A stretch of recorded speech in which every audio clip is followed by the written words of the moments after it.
Nah, hari ini saya ingin melanjutkan ya part kita yang sebelumnya, bagaimana cara pembuatan Saudi Council, apa saja tahap-tahapnya. Ya, di sini akan saya jelaskan. Jadi sebelumnya saya sudah menjelaskan tentang data flow. Berikut tahapnya yang kedua adalah tahap pembuatan mumaris. Nah, untuk tahap pembuatan mumaris ini juga sedikit lebih belibet lagi. Tapi jangan khawatir, tetap harus selalu semangat ya, demi masa depan yang cerah dan gemilang.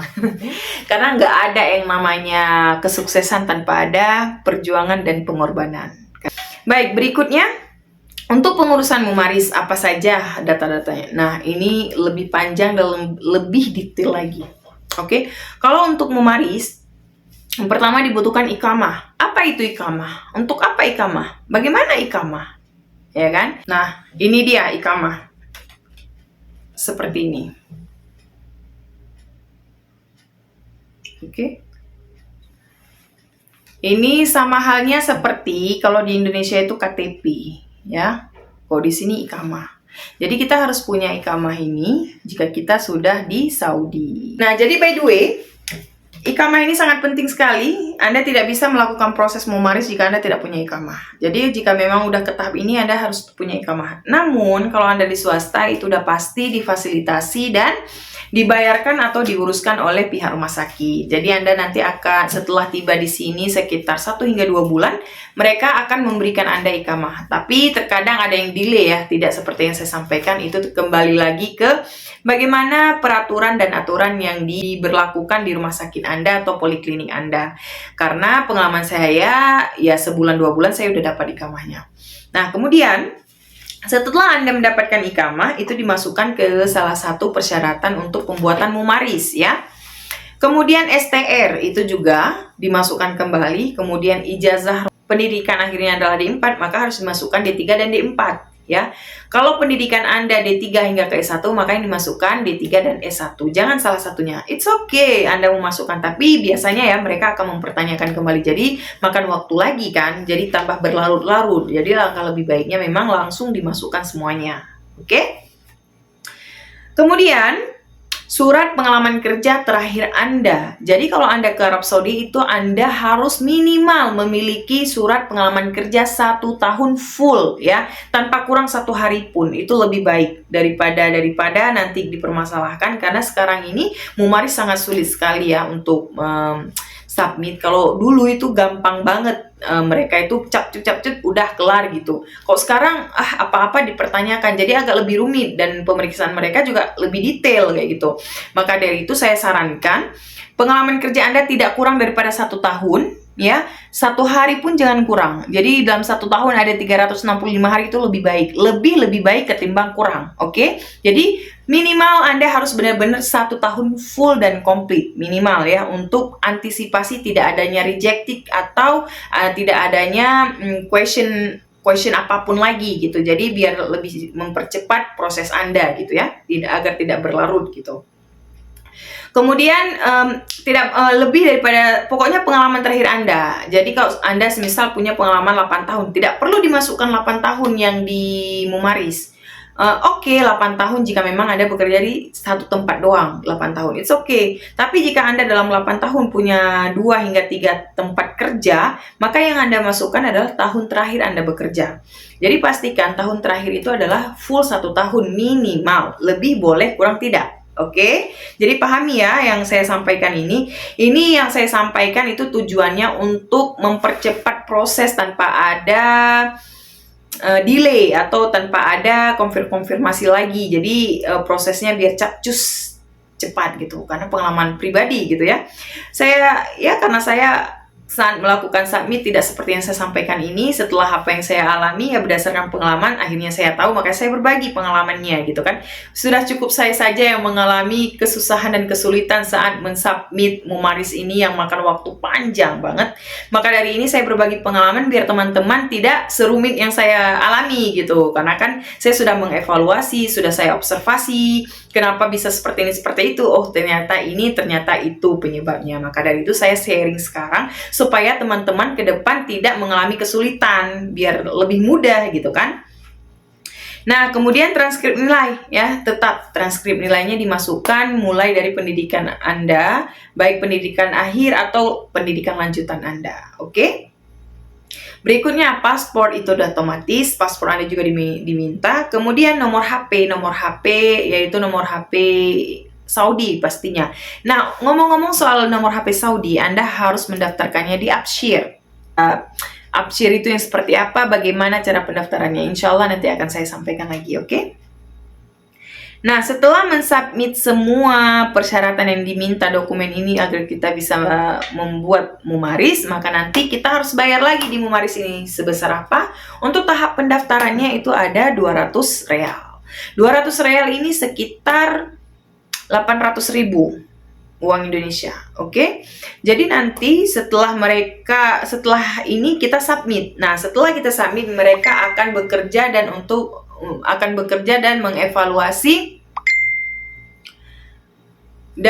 mengevaluasi semua data-data kita. Mereka akan memverifikasi, akan menginformasi ke tempat asal dokumen kita punya, semisal kampus kita, ijazah kita, kemudian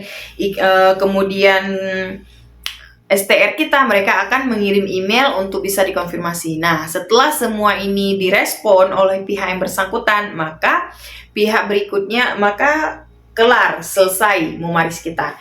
Jadi untuk tahap pertama udah selesai ya, kita bayar 200 real gitu kan.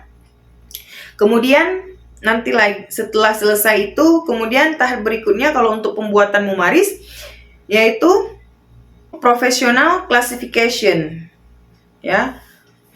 Professional classification. Untuk professional classification ini kita ada setelah selesai keterima semua untuk Mumaris ini, udah selesai tahap pertama tadi yang bayarnya 200, maka tahap berikutnya adalah professional classification. Nah, professional classification ini pembayaran lagi untuk 900 real. Ya, 900 real. Mereka prosesnya itu berlangsung makan waktu sekitar 15 hingga 30 hari. Ya. Jadi nanti yang tadinya qualification study untuk mengkualifikasi semua dokumen kita tahap pertama yang bayarnya 200 itu makan waktu juga 1 bulan. Kemudian tahap kedua adalah klasifikasi profesional, itu makan waktu juga 1 bulan dan pembayarannya 900. Kemudian setelah selesai, maka akan keluar nomor eligibility. Ya, nomor eligibility ini adalah nomor yang akan kita pergunakan untuk tahap ujian nanti. Itu artinya kita sudah legal, ya, sudah sah. Semua dokumen kita sudah original, sudah keterima. Oke, jadi kita sudah bisa mensubmit untuk ujian prometrik. Untuk ujian prometrik ini kita bayar lagi nanti. Ada pembayarannya itu 1.150 real. 1.150 real itu kurang lebih sekitar 4 jutaan ya. 4 jutaan. Ya, 4.500.000 kurang lebih. Itu untuk ujian prometriknya. Nanti mereka akan keluarkan jadwal ujian Anda kapan, bulan berapa, tanggal berapa. Jadi nanti setelah selesai ujian, mereka akan merilis pengumumannya. Ada yang makan waktu 1 minggu, ada yang 10 hari, ada juga yang 1 bulan. Jadi ini tergantung lagi ya dari pihak penyelenggara ujian tersebut. Dinyatakan Anda sudah lulus, maka udah selesai. Jadi nanti akan keluar yang namanya sertifikat Saudi Council. Nah, sertifikat Saudi Council ini itu bayar lagi nanti sekitar 210 real. Jadi sekitar 210 real kurang lebih 800.000 gitu ya. Kemudian setelah selesai baru nanti lisensinya terbit, yaitu Saudi Council. Jadi kalau udah Saudi Council terbit, maka selesai tahapnya. Nah, by the way, Saudi Council ini juga dia berfungsi selama 2 tahun. Kalau Indonesia STR untuk yang udah 5 tahun ya masa berlakunya, dan untuk berdasarkan pengesahan undang-undang terbaru, undang-undang kesehatan yang terbaru, maka akan berlaku untuk seumur hidup. Bersyukur sekali ya. Tapi di sini Saudi Council tidak, hanya 2 tahun. Jadi 2 tahun harus renew, dan nanti ada beberapa persyaratan yang harus kita lakukan, yang yaitu ada beberapa jam yang kita harus punya pelatihan atau punya update ilmu kayak gitu. Itu ada persyaratannya, beberapa persyaratan, dan nanti kita harus punya BLS juga kayak gitu. Jadi memang ada update ilmu. Maka waktu berlakunya itu cuma 2 tahun, dan nanti kita akan bayar lagi kalau nggak salah itu sekitar 200 real ya, 210 real gitu untuk renew ya, renew kembali update-nya. Nah, itu nanti setelah 2 tahun. Maka dari itu maka selesai. Nah, jadi saya mau sampaikan, jika Anda tidak lulus ya, jika Anda tidak lulus, maka ulang lagi untuk pengurusannya. Kembalilah dari nol lagi.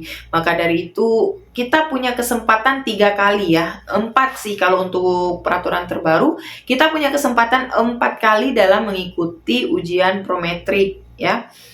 Tapi saya sarankan sih buat teman-teman, jangan berpikir jangan berpikir punya 4 kali kesempatan jadi Anda lalai, tidak terlalu prioritas dalam belajarnya gitu ya, dalam persiapannya. Jangan, karena kenapa? Pembayarannya sama, nanti uang Anda juga akan habis banyak karena mengulang lagi ya, untuk pembayaran administrasinya, pengurusannya itu harus bayar lagi, kemudian Anda juga harus belajar lagi. Maksudnya gimana ya, jangan mentang-mentang kita punya kesempatan 4 kali dan 4 kali dalam 1 tahun sehingga kita pun udah nggak apa-apa. Jangan seperti itu, lebih baik ya, karena itu banyak akan terbuang-buang waktu Anda dengan sia-sia. Tidak hanya waktu tapi juga uang ya.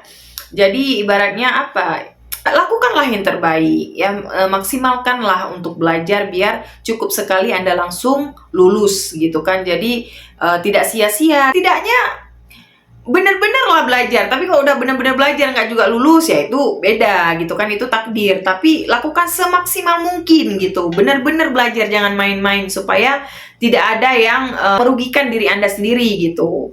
Karena kan kalau sekali belajar, sekali ikut ujian langsung lulus, ya bersyukur banget gitu kan, setidaknya tidak ada yang dirugikan. Tapi jika memang udah belajar semaksimal mungkin, nggak juga, ya itu apa boleh buat gitu kan. Tapi saya sarankan sih, alangkah lebih baiknya tolong belajar sungguh-sungguh supaya hasilnya sekali ujian langsung lulus gitu kan. Jadi jangan beranggapan karena ada kesempatan 4 kali udah biar ada kesempatan kedua kok, udah jangan seperti itu. Lebih baiknya sih fokus, enggak, ini harus maksimal karena cuma sekali seumur hidup gitu, untuk memotivasi diri gitu kan. Nah, jadi by the way, semua total untuk pengurusannya itu mulai dari data flow kita kena biaya 800 real ya kan. Total semua pengurusan Mumaris itu sendiri yaitu 2.460 real. Dikali dengan uang Indonesia maka menjadi sekitar 9.840.000. Banyak ya, hampir 10 juta. Maka dari itu saya katakan harus benar-benar belajar biar kita sama-sama lulus gitu ya. Upayakan semaksimal mungkin, sekali ujian langsung lulus biar juga uangnya itu tidak merugikan Anda, tidak rugi waktu dan juga tidak rugi uang.